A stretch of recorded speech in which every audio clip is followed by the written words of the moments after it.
मक्का की गर्म दोपहर में एक हबशी गुलाम बिलाल बिन रबाह अपने मालिक उमैया बिन खिलाफ के जुल्म तले जीवन गुजार रहा था, लेकिन दिल के अंदर रोशनी उतर चुकी थी। वह अल्लाह और उसके रसूल पर ईमान ला चुका था। इस ईमान ने उसके अंदर ऐसी हिम्मत पैदा की जिसकी मिसाल तारीख नहीं भूली। बिलाल ने अपनी हिम्मत नहीं हारी और अपने मालिक की यातनाओं का सामना करते हुए भी अल्लाह की एकता का ऐलान किया। उसके दिल में मौजूद ईमान ने उसे मजबूती दी और वह जानता था कि सच्ची आजादी केवल अल्लाह के हाथों में है। उसकी आवाज अब बुलंद हो चुकी थी। उसके ईमान ने उसे और भी मजबूत बना दिया। उमैया बिन खिलाफ ने उसकी यातनाएं बढ़ा दी, लेकिन बिलाल की आवाज और भी ऊंची हो गई जब उसने अल्लाह की एकता का ऐलान किया। उसकी हिम्मत ने उस पर होने वाले अत्याचारों को पीछे छोड़ दिया और उस दिन मक्का की गर्मी में उसकी आवाज ने लोगों के दिलों में एक नई उम्मीद जगा दी। जब अमिया को पता चला कि बिलाल मुसलमान हो गया है तो वह गुस्से में पागल हो गया। उसने बिलाल को जलती रेत पर लिटाया, सीने पर पत्थर रखा, लेकिन बिलाल की जबान से एक ही आवाज निकलती थी, अहद अहद। यह आवाज विश्वास की गूंज थी, गुलामी की जंजीरों को तोड़ने वाली। इस कठिनाई के बावजूद बिलाल का विश्वास और भी मजबूत होता गया। मुसलमानों का एक समूह एक छिपी हुई जगह में इकट्ठा होकर बिलाल की अदम्य हिम्मत को सुनता है। उनकी आवाजें आकाश में गूंज रही हैं।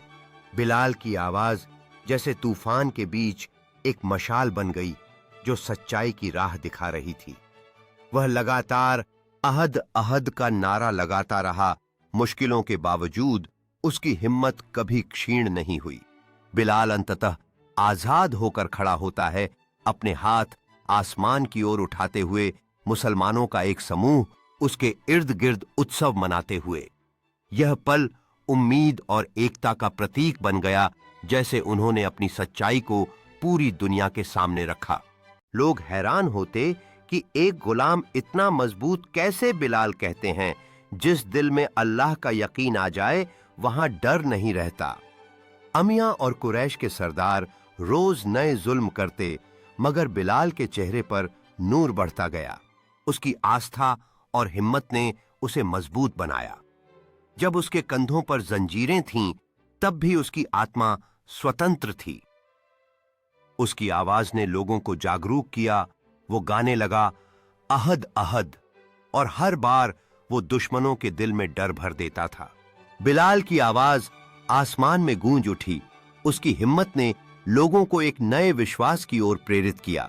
वे उसे देखते उनके दिलों में उम्मीद की एक किरण जगती थी और वे जानते थे कि सच्चाई की जीत होकर रहेगी। एक दिन हजरत अब्बू बकर सिद्दीक वहां से गुजरे। उन्होंने बिलाल को जलती रेत पर देखा तो दिल धड़कने लगा। उन्होंने उमैया से कहा, यह दास मैं खरीदता हूं। उमैया ने हंसते हुए कहा, यह तो बेकार है, मैं बेच देता हूं। हजरत अब्बू बकर ने उसे आजाद कर दिया। इस तरह इस्लाम में पहला मुअज्जिन आजाद हुआ। इस आजादी ने बिलाल को नए सिरे से जीने की ताकत दी। अब वह इस्लाम के पहले मुअज्जिन बन गए थे। अपनी आवाज से लोगों को नमाज के लिए बुलाने लगे।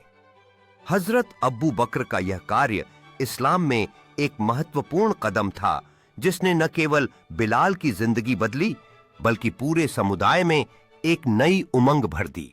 आजाद होने के बाद भी बिलाल ने सांसारिक जीवन नहीं देखा, बल्कि रसूल के करीब रहे।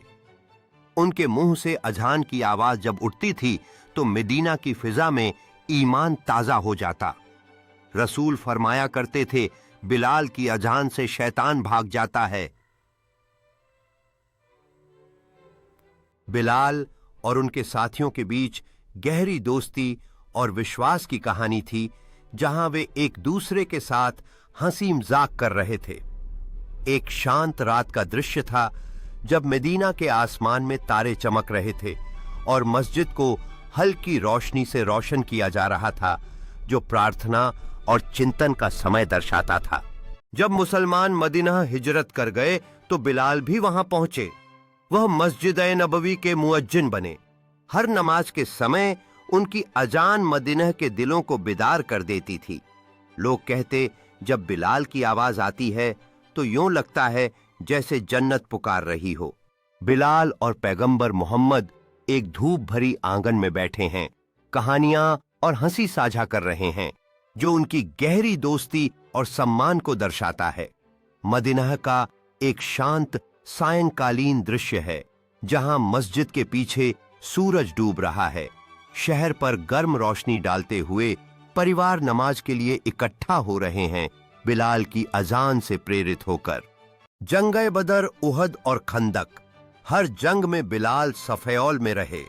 बदर के मैदान में जब उनके पूर्व मालिक उमैया कैद हुआ तो बिलाल ने कहा, आज इंसाफ का दिन है, आज हक ने बागी को पहचान लिया। ये वो लम्हा था जब गुलाम ईमान के सुल्तान बन गए। बिलाल इब्न रबाह इस्लाम का झंडा ऊंचा रखते हुए मुसलमानों की फौज को निडरता से युद्ध में ले जाते हैं। चारों ओर साथी योद्धा लड़ाई के लिए तैयार हैं। बिलाल इब्न रबाह खंदक के युद्ध में मुसलमानों की रक्षा करते हुए उनके चेहरे पर दृढ़ संकल्प का भाव है, जबकि चारों ओर तीर गिर रहे हैं। बिलाल इब्न रबाह युद्ध के अग्रिम मोर्चे पर मजबूती से खड़े हैं। उनकी आवाज अजान का ऐलान करती है, साथी योद्धाओं के दिलों में ताकत और एकता भरती है। जब रसूल दुनिया से रुखसत हुए, बिलाल की अजान रुक गई। जब मोहम्मद रसूल अल्लाह कहने लगे तो आवाज टूट गई, आंखों से आंसू बहने लगे। उन्होंने मदीना छोड़ने का फैसला किया, क्योंकि हर गली में यादें थीं।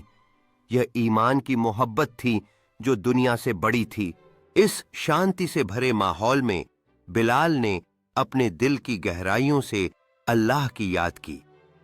मदीना की हर गली में हजरत मोहम्मद के साथ बिताए गए वो पल जिंदा थे। उनके दिल में एक सच्ची मोहब्बत थी जो हर आंसू के साथ उभर रही थी।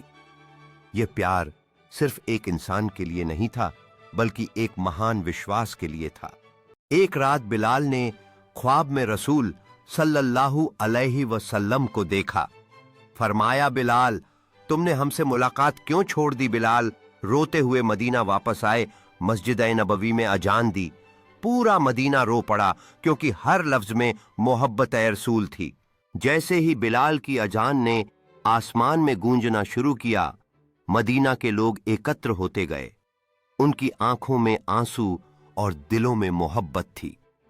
लोग इस पल को सुनने के लिए बेताबी थे, क्योंकि हर लफ्ज में उनके प्यारे नबी की याद थी। बिलाल की आवाज ने मदीना के हर दिल को छू लिया। जैसे ही वह नमाज के लिए अजान दे रहे थे, लोग खंडों में थे। उनके सब्र का यह मंजर था, जहां हर शख्स अपने नबी के प्रति अपनी मोहब्बत जाहिर कर रहा था। बिलाल ने दमिश्क में अपने आखिरी लम्हे बिताए। उनके जबान पर आखिरी शब्द थे, कल गदन अलकई अलहब्बा मोहम्मद और हिजबाह। कल मैं अपने प्रिय मोहम्मद और उनके साथियों से मिलूंगा। उनकी जिंदगी ने सिखाया, ईमान सोना नहीं, आग में तपने के बाद निखरता है। इस दृश्य में दमिश्क का ऐतिहासिक शहर सूर्यास्त के समय दिख रहा है, जहां एक मस्जिद की छाया इस स्थान की धरोहर और आध्यात्मिकता को दर्शाती है। बिलाल की कहानी हमें याद दिलाती है कि कैसे उनका नाम आज भी लोगों के दिलों में जिंदा है। इस दृश्य में दमिश्क में लोग बिलाल की विरासत का शोक मना रहे हैं, उनकी यादों को साझा करते हुए, जैसे कि मोमबत्तियां उनके चेहरों को रोशन कर रही हैं, जो उम्मीद और स्मृति का प्रतीक है। हजरत बिलाल की सच्ची कहानी हमें यह सिखाती है कि अगर दिल में अल्लाह और रसूल का यकीन हो तो गुलामी भी आजादी बन जाती है और अजियत भी इबादत। हजरत बिलाल की जिंदगी संघर्ष और विश्वास की कहानी है। उन्होंने हर मुश्किल का सामना किया, लेकिन अपने ईमान को कभी नहीं छोड़ा। उनकी अजान की आवाज ने लोगों को एक नई जिंदगी की शुरुआत दी। हजरत बिलाल ने दिखाया कि सच्चा प्यार और विश्वास सब कुछ बदल सकते हैं। हजरत बिलाल ने सिखाया कि सच्ची आस्था में इतनी ताकत होती है कि वह हर अड़चन को पार कर सकती है। उनकी कहानी आज भी हमें प्रेरित करती है कि विश्वास से बड़ी कठिनाई को भी मात दी जा सकती है।